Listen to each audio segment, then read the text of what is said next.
Hi there, I'm Kat from the Wild Alaskan Company recipe team, and today I'm going to show you how to make a really easy thing that'll make any seafood meal really good, compound butter. So if you don't know what compound butter is, it's basically butter mixed with other delicious things combined together, and then you can end up with something like, let me show you here, your own artisanal homemade special butter, that you can put on any variety of seafood. I like to roll them into logs like this, so they're really easy to just cut off a little knob and turn a piece of fish into something super delicious. So this is a lemon herb compound butter. I believe this one I made with shallots, garlic, thyme, a bit of lemon juice. So what I'm going to do with this, and I'll show you how to actually make this as well, but since I have this out, I'm just going to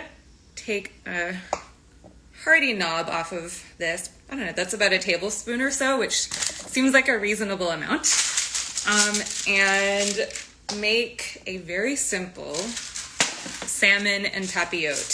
So salmon that is going to bake and steam in a packet of parchment paper. So to use the compound butter for this, I'm just going to put it right on top of the fish. You can see that there. It's a fillet of sockeye salmon. I have it on just plain broccoli. I'm hoping the broccoli will cook in about 8 minutes because that's, I think, about how long this fish is going to take. From here, I actually, if you've never cooked en papillote before, I like to add a little liquid, so I'm just going to add some wine. I only had red wine. White wine or rosé is better for this, but so compound butter, as this cooks, is just going to melt over the fish, basting it in flavor and fat. Also the vegetables too are going to get some of that flavor, and then we're going to have a really delicious piece of fish in about 8 minutes. So let me go ahead and seal this up. Once this is in the oven, I'll show you how I made this butter. I'll actually be making 2 different compound butters today, both of which are very easy. One of them doesn't require any chopping. The other one requires very minor chopping. So there you have my packet of salmon. I put it on a baking sheet in case there's any leakage. This is going to go straight into the oven right now for 8 minutes. So setting my timer so I don't forget. Okay, so that piece of fish that I just popped into the oven had a lemon herb compound butter. In case you're just joining, just a reminder, compound butter is butter with delicious stuff in it. So that's what I'm going to make right now. I have a hunk of butter here. There's no wrong or right amount. It just depends how much you want to make for yourself to use over time. And speaking of time, to this I'm going to add some fresh herbs. I'm just going to pull the leaves off of the stem and give these a little bit of a chop before I start mixing it into the butter. You can really just eyeball this so that you're using what looks to be a good amount. You really can't go wrong unless you're using something, with a super strong flavor like a chili powder or, like a fresh, basically don't put any amount of spice in it, but you can put in a little bit of spice. Herbs you can kind of go crazy with. The butter will help buffer some of that intensity. So I have maybe a teaspoon or so of that. I'm going to add some shallots as well. So I'm going to mince all of this up together. Garlic sounds like a good idea, so maybe half a clove should be good for this. And then, in addition to this, for any herb butter, especially for seafood, I like to add something like lemon, either juice or zest. So once this gets really nicely finely minced, you're really mincing it just so that it incorporates really well in the compound butter here, and you get a really nice infusion of flavor because there's lots of surface area for these flavors. And smells so good. This is just going to go straight into my bowl here with this giant block of butter. And Then let's do some zest and maybe some juice, but we'll start with some zest here.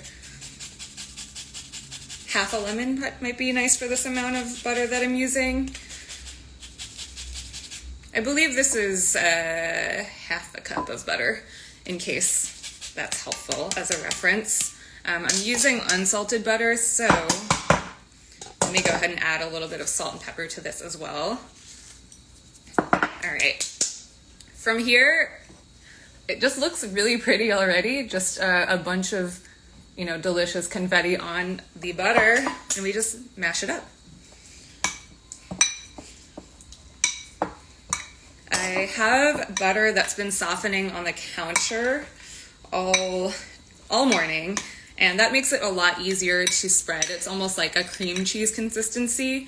It's going to be a lot easier than working with cold butter, and it'll distribute a lot more evenly. This looks like a good amount, but actually I meant to add parsley too, so let's go ahead and add in some parsley leaves. Ooh. Parsley stems are bitter, so try to take as much of the stem out of this as possible. If you're using something like cilantro has a lot of flavor in the stem, so don't be afraid to incorporate that into anything that you're cooking ever.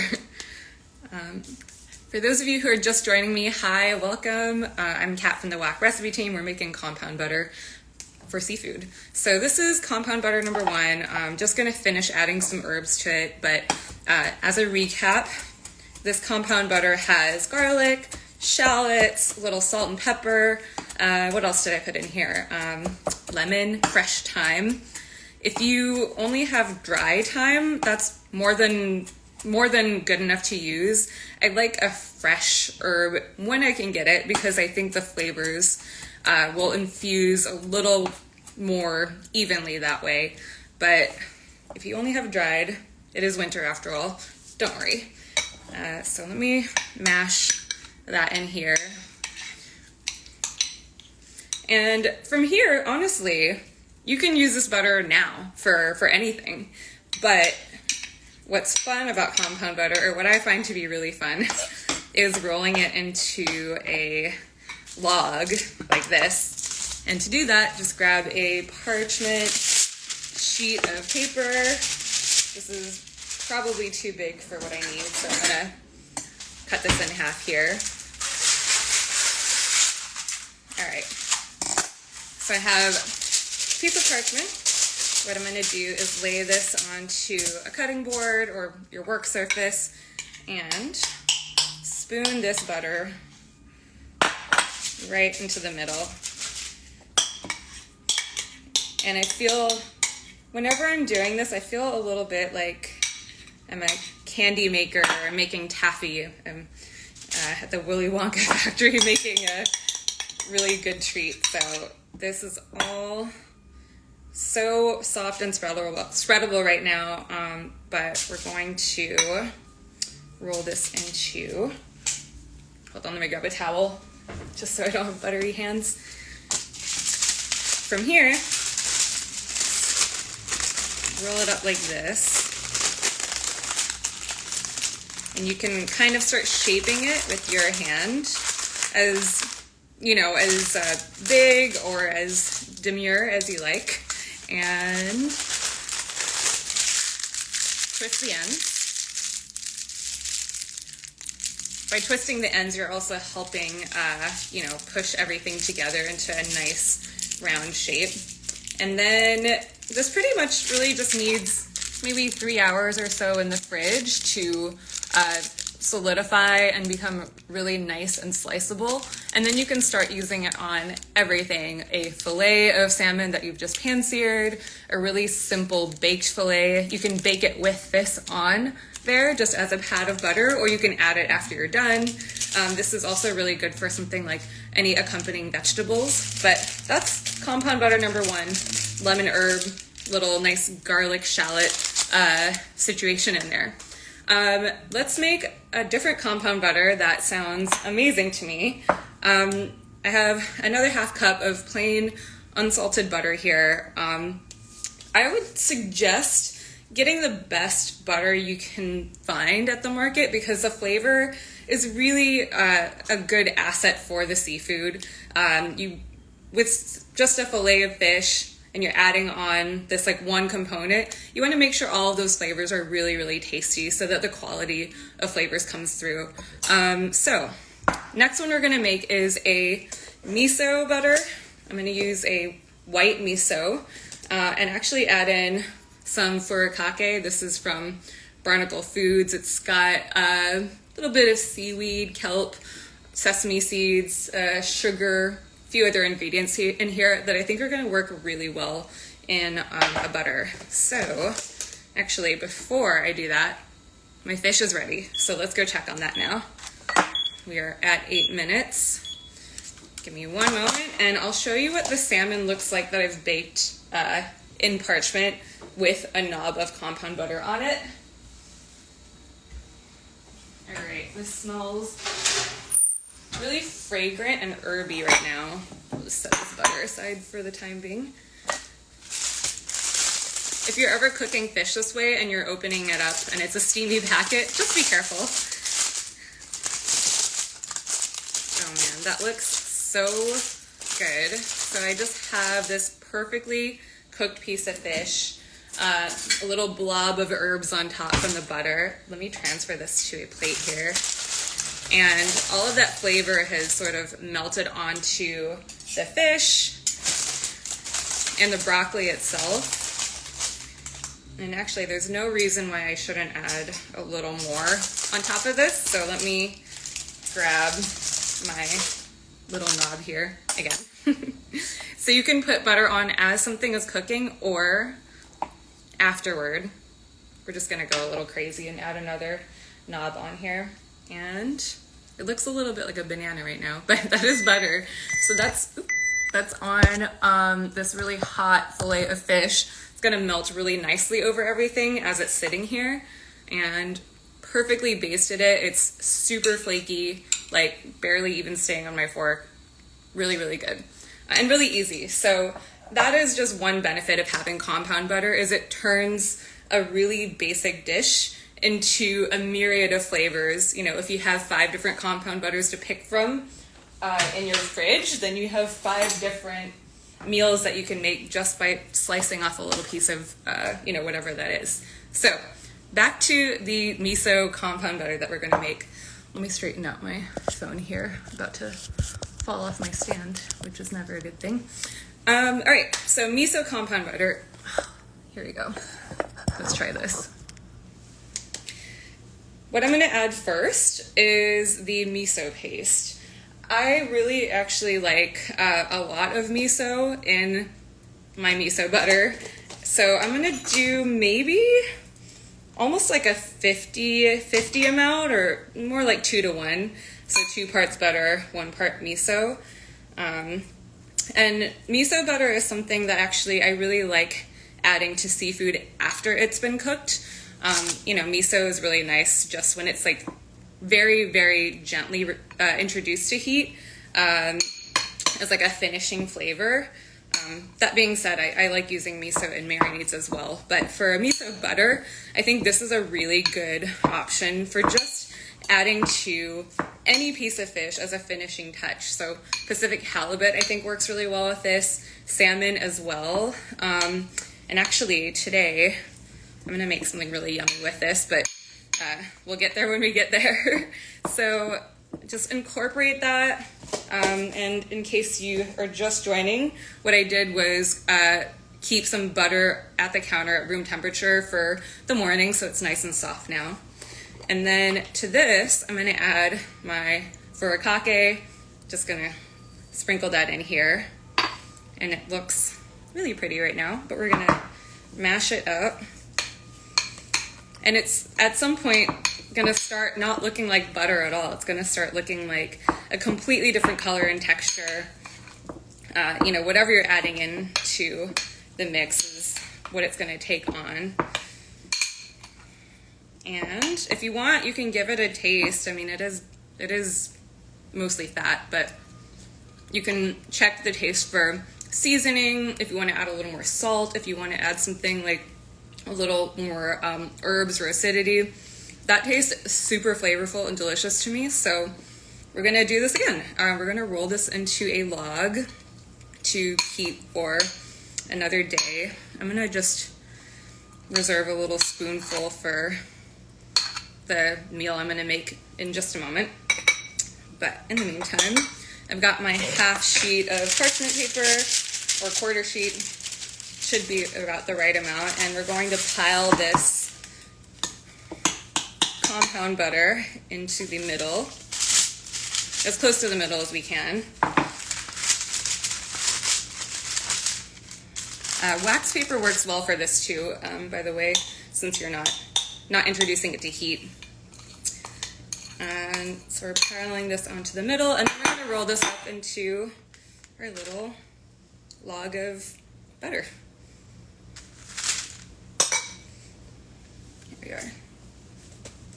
Making a total mess right now, but all right. So the way you do that, just you might feel a little nervous doing it, like you're going to mess something up, but don't worry, you're not going to mess anything up at all. You just want to try to shape it with your hand as you go, almost like you're making like a sushi roll, like a maki roll at home. So just tuck the end under, create this sort of cylinder shape, and then twist the ends to seal things off. And now we've got two different options for butter. Miso butter with furikake, lemon herb. My suggestion is to put some masking tape on here just to mark them so that you know what they are. And then these you can just store in the fridge for, the next few months. If you want to give them a little bit longer of a shelf life, or, more of an indefinite shelf life, what you can do is throw them into the freezer and they'll keep for forever. Over time, the flavors will start to change, but it's not going to go bad necessarily. So, all right. What I'm going to make with this miso furikake butter that I've reserved, and I'm just using this room temperature because I have it, but if you have a log of compound butter already made, this would be the time to just chop off a little knob to use in something like this. So I have what is going to be my serving bowl, just so you can see. I have some rice that is hot, freshly steamed, just plain short grain rice. Nothing really in here as far as seasonings go. And this on its own with a little bit of butter is going to be delicious, but I'm going to make it an actual meal that I want to eat right now. I have a bit of broccoli. So earlier I made a compound butter meal with salmon and broccoli that I just threw into the oven. This is a slightly different version. Broccoli going onto here. And instead of salmon, what I have now is some Dungeness crab that I had steaming on the stovetop. This is a member special that we have running right now, Dungeness crab meat. It's already picked from the shell and it's already ready to eat. You can actually eat it cold, but since I want to have it on like a hot rice bowl with some miso butter on top, I'm just gonna throw that on here after it's been steaming a bit, so that it can actually melt the fat that I'm putting on now. All right, that's about half a pack of the Dungeness crab that we have, like 3 ounces. And that butter is gonna go right on top and start melting as this sits. So, while that's melting, you can grab your utensils, you can set your table, you can just wait and watch it slowly melt. This is a delicious, easy lunch. The crab meat made it really easy, of course, because it's already cooked, but the compound butter, it has all the flavors you need because you've made it ahead of time. You didn't need to do any chopping, any prep, just take it out of the fridge and throw it onto the dish. So that's starting to soften, and as soon as this melts, it's gonna give the entire dish some really good flavor. I'm just gonna help it along here because I am really hungry now that I'm watching myself make this. We'll give this a bite. I think miso and crab go really well together, by the way. But so delicious. Really good with the broccoli as well, although I'm obviously going for the pieces of crab first. And that's pretty much it for compound butter. Curious if anyone else has made compound butter before. You really don't have that many rules for how to make it. You could use something like Old Bay, just sprinkled into plain butter, mash that up together, and then you have Old Bay butter. You can try something like, actually I wanted to try like a berry spice earlier, but I forgot to take it out of the cabinet. This is a compound butter I made actually very, very long time ago that I forgot about. And it's red because I put in smoked paprika. I think I added nutritional yeast as well to kind of make it cheesy, but you could also add just cheese into the butter if you wanted. But that has like a really nice savory, smoky flavor and would be really good on like a piece of grilled fish. So really it's up to you and your imagination and what you have in your kitchen to make something that's basically just like a one-stop shop for flavor and fat. It'll really help you enjoy a variety of seafoods in, you know, your home. It doesn't have to be just salmon. It can be whitefish, crabs, scallops, even spot prawns or side striped shrimp. All of that is going to go really, really well with this, and it's just up to you to determine what that flavor profile is. So, seeing a question here. The Dungeness crab that I used today was actually sold out of the shell. So it came in a little baggie like this. It's already cooked and already ready to basically put in anything. So we do sell a big bag of Dungeness crab in the shell. And they're already scored, so you kind of just have them as like a party on a plate. You can crack them open, dip them into butter. And actually, with that in mind, you could melt any of the butters you made today into like a dipping sauce. But so yeah, we have the Dungeness crab 2 different ways, depending on what you want to use it for. So yeah, thank you for watching today. If you have any questions about compound butter, just DM the Wild Alaskan Company Instagram page. Let me know what you want to see, if there's like a secret ingredient that you think would work really well in compound butter for me to try next time. For any questions, just looking in the chat here, I cooked the fish in an oven that is, I can't remember for a second, 400 degrees, but you can cook salmon or any white fish using that technique just in a hot oven. It can be 350, it can be 450. Having it in that packet kind of protects it. Maybe just adjust the time like up or down a little bit. 8 minutes was about the right amount for the piece of fish I had because it was pretty thin. Yeah, but you don't have to be too picky about the temperature when you're baking that way. Oh, hello, Sam. Any other questions before we close out? Thank you so much for joining me here. No, all right, no questions. Awesome. Well, hope to see you soon. We're going to be hopping on live at any given day, anytime I'm cooking, and I'll just share some of my favorite tips with you in the future. So thank you, everybody. Live wild. Oh, how do I turn this off? Thank you.